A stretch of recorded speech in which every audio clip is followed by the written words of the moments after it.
being called bigots. I don't think they want me to be politically correct about people who hate political correctness. In the case of President Trump, what can he do? The same thing I said from the day he won, and I came on other shows saying, go meet with the communities you demonize, the Muslim community, the Mexican community, with women, people that you've mocked. Apologize to our community, speak to us, have a conversation, and let us be a part of your administration on a certain level. I said that in December during the transition time. It's never happened. I don't expect him to apologize to Muslims for saying things like Islam hates us, or thousands of Muslims cheered on 9/11, a lie so big that even Rudy Giuliani wouldn't deny it, that even denied it. So I don't think anything's going to change with President Trump. And unfortunately, the world we live in now, you see a spike in anti-Muslim hate, a spike in anti-Semitic hate instances going on, and I'm not sure if it's going to get better or worse over the next few years, but it'll be great leadership if President Trump were to talk about those issues specifically and say passionately, no place for anti-Muslim bigotry, no place for anti-Semitism in this country, and if you're my supporters and you do that, I don't want your back, I don't want your help at all, and that would send a great message. You talk about this place in Tennessee that was just vandalized this week, the mosque, and that there was bacon hung on a door, and so you do have these examples, sure, Andre, to what Dean is speaking of. But Dean, just real quick, sticking with you, when you talk about these protests that you wrote about, the Washington Post says last year there were only 5 anti-Islam demonstrators who showed up, and they were greeted by 400 peace protesters. Do you risk creating a mountain out of a molehill? Well, that's a good point. Last year there was about 5. I was just in contact with the community spokespeople up in Islamisburg before the show. This year, 22 cars and 7 motorcycles showed up. It's growing, and they attribute it, in their own words, to Donald Trump, to his demonization of Muslims being part of this campaign. So these groups come out, from the Proud Boys to the Alt-Knights, groups we never heard of before, who are all self-professed Trump supporters. I'm not saying they're Trump supporters and guessing. They identify as Trump supporters. That's why his words maybe can have an impact with them. Andre, as a Trump supporter yourself, as a Republican, does it bother you that Dean and others feel this way? Well, sure it does. I come from right down the road where one of my fellow senators was killed by someone that was filled with hate. I mean, just down the street from my house, Senator Clemente Pinckney.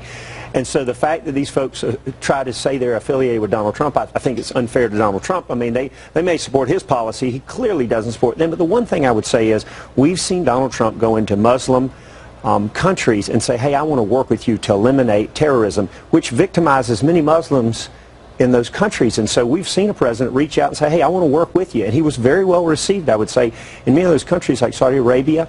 And so I don't think you've seen anything but positive outreach from Donald Trump. Of course, it's always great for him to do all he can to walk away from that and say, look, we believe in free speech, but not hate speech, and there is a big difference. This is the man, though, who proposed a Muslim ban.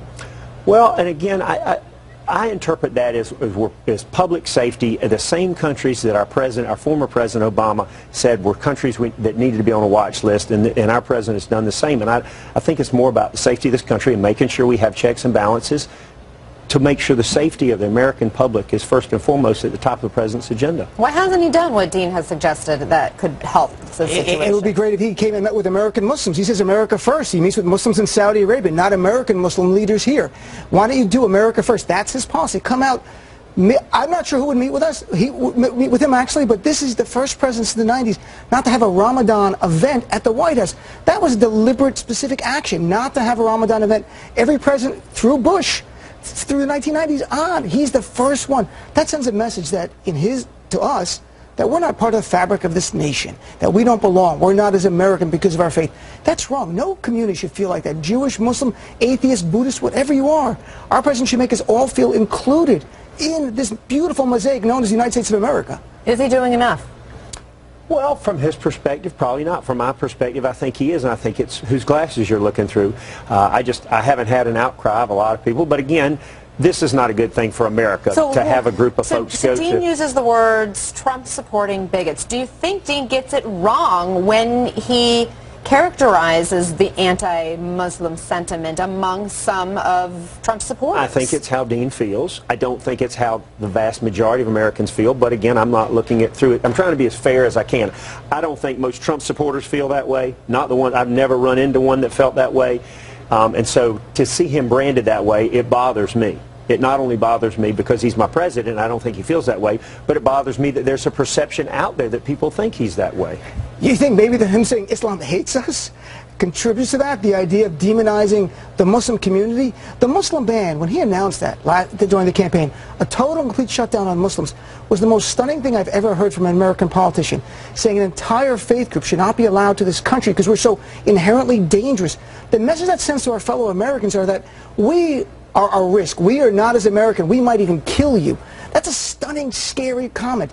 And Donald Trump has done nothing to make up for that comment. He's done nothing to even reach out to our community, and plus the Latino community, plus women who he's demonized. The list goes on. We're not alone. We're just part of this stew of history of hate of Donald Trump. It's stunning that he's the president of the United States. He sits in the Oval Office, and he trafficked in sexism, bigotry, and racism.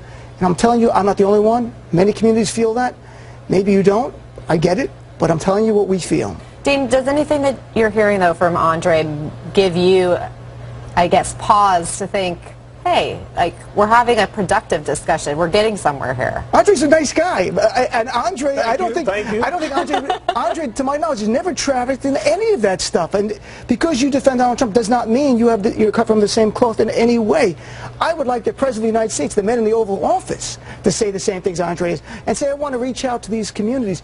We haven't forgiven this. Like the idea that he got sworn in and all these communities woke up and it's a new day and that, oh, he didn't demonize women who came forward. He shamed victims of sexual assault, calling them liars at a rally. You think women are going to forgive that? His demonization of Muslims, Latino, Judge Curia, the Latino judge. Do you think we're going to forget that because he puts his hand on the Bible and is sworn as the 45th president? No, we're not. He's made zero effort to reach out or to heal this country. It just doubles down with Steve Bannon in there, who gave a platform to hate on Breitbart. There's so much more a president could do to be our president. He is still your president right now. Guys, we got to go. I owe you another question and more time next time. Andre Bauer and Dean Obeidallah. Thank you. Thank you both for coming on. Thanks. And I appreciate the thoughtful discussion. See, people with different opinions, we can have these discussions. That's important. Now, during President Trump's visit to Paris, he and French President Emmanuel Macron seemed to have a budding friendship. But was it chemistry between the two men, or shrewd diplomacy by Mr. Macron? CNN's Randy Kay has more. At the Bastille Day parade in France this week, U.S. President Donald Trump was the guest of honor. Marching bands, jet flyovers, and an American flag rolled out before him. Earlier, the French president accompanied Mr. Trump on a tour of Napoleon's private tomb and arranged for a lavish dinner at the Eiffel Tower's Jules Verne restaurant, where they dined on filet of beef and potato soufflé with truffle sauce. It will be a dinner between friends. Flattering? For sure. It's the pomp and circumstance showered upon all presidents, and all part of a larger plan, it seems, to woo the leader of the free world. Thank you for the tour of some of the most incredible buildings anywhere in the world. That was very, very beautiful thing to see. No question, Donald Trump enjoys being the center of attention. His biographers say the more adulation people heap on him, the more likely they are to get a better response. When President Trump arrived in Saudi Arabia in May for his first foreign trip, he was treated to a sword dance. His image even projected on the wall of his hotel, where he walked a red carpet. He left with a gold chain necklace from the kingdom. Words do not do justice to the grandeur of this remarkable place and the incredible hospitality you have shown us from the moment we arrived. Poland did its best to curry favor with Trump as well, bussing in a crowd of people to cheer in support of President Trump as he delivered his foreign policy speech. It's a majestic nation, it really is. It's a spectacular place, some of the most beautiful sights. Perhaps it was the Japanese Prime Minister who led the way on how best to ingratiate himself with President Trump. Even before Inauguration Day, Prime Minister Shinzo Abe showed up at Trump Tower with a golf driver that was plated in gold. Ever since, his relationship with President Trump has been on solid ground. And while Germany's Angela Merkel was once caught striking a cool stance in an awkward photo with President Trump, she is showering him with flattery in other ways. The New York Times reporting she called him for advice before her trip to Saudi Arabia, despite the fact he's a newcomer to diplomacy. And if world leaders can't get the president himself, they'll work relations with his family. Israeli Prime Minister Benjamin Netanyahu played up his relationship with Trump's son-in-law Jared Kushner. Canadian Prime Minister Justin Trudeau took Ivanka Trump to a Broadway show. Germany's Angela Merkel welcomed Ivanka Trump to Germany for a women's entrepreneurial panel. Dealing with a president who demands loyalty, all this flattery may just pay off. After France's Macron went out of his way to woo him, President Trump is already patting Macron on the back, saying publicly the two men have a good friendship. Randy? Vehicles designed for police. Some say the SUVs are leaking exhaust fumes and officers are suffering from carbon monoxide poisoning. Several police stations have already pulled these vehicles. Our Polo Sandoval takes a closer look. So out of the vehicles in question here are the police version of the 2011 through 2015 Ford Explorers. The vehicle manufacturer has actually issued several bulletins to some of their dealers advising them that there are several openings in the vehicle, unsealed openings that would allow outside air and its contents inside the vehicle. Well, one lawyer who is suing Ford Motor Company saying those contents can include toxic carbon monoxide. This police dash cam captured this seconds before a Newport Beach, California officer lost consciousness behind the wheel. He drifts into another lane, over a grassy median, and crashes into a tree line. Look again. The SUV narrowly missed an oncoming vehicle. The officer behind the wheel is currently suing Ford, the maker of its patrol vehicle, blaming his blackout on carbon monoxide poisoning. A similar case is making its way through a Texas court. Documents show Austin Police Sergeant Zachary LaHood was on patrol in March when he became nauseous, lightheaded, and began experiencing cognitive difficulties. Before pulling into this parking lot, LaHood nearly collided with an oncoming bus. His medical diagnosis, according to the lawsuit, carbon monoxide poisoning. The National Transportation Safety Administration has investigated more than 150 complaints from Ford Explorer owners about the smell of exhaust fumes in their SUVs. Ford has settled a class action lawsuit related to those complaints. After Sergeant LaHood's incident, Austin PD pulled 37 of their police interceptors out of service. The Police Association president there now calling on the city to find a long-term solution. Well, our big fear now is that we have officers in the city driving around every day being poisoned and they don't even know about it. Ford Motor Company responding to allegations that their Explorers are flawed, saying, "We have investigated and not found any carbon monoxide issue resulting from the design of our police interceptor utility vehicles. We know police modify these vehicles which can contribute to exhaust-related issues.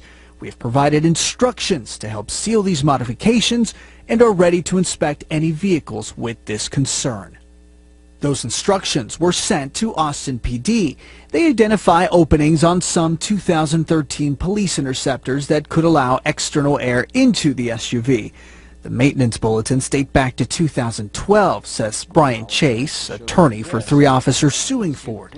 Most of the police fleets and people I talk to now are putting carbon monoxide detectors in the vehicles so they can catch it ahead of time. It would have been nice if they had a warning about this sooner. That's something Chase is hoping will change. And Brian Chase also adding that his firm has been in contact with at least 6 other civilian families who have reported carbon monoxide with their Ford Explorers as well. I took that to Ford, a spokesperson for the auto dealer, saying that they are following up on those reports, but at this point, really a bulk of these incidents that they have heard of have been really more with the law enforcement community. But obviously, Anna, this would be concerning as this vehicle is extremely popular for law enforcement agencies and for families across the country as well. Very situation, Polo Sandoval, thanks. Breaking news right now on CNN this Saturday evening. This is from the office of Arizona Senator John McCain. The senator underwent surgery near his eye yesterday, and on advice of his doctors, he will take all of next week off to recover. Now, this is significant because if there is a Senate vote on the Republican version of this new health care bill, Senator McCain, a Republican, will miss that vote. And the Republicans already have a math problem on their hands. As it stands now, before this, they couldn't afford to even have one more Republican no vote. But again, Republican Senator John McCain, recovering from eye surgery, will not perform any official duties all next week, according to the official statement from his office. And if McCain isn't there,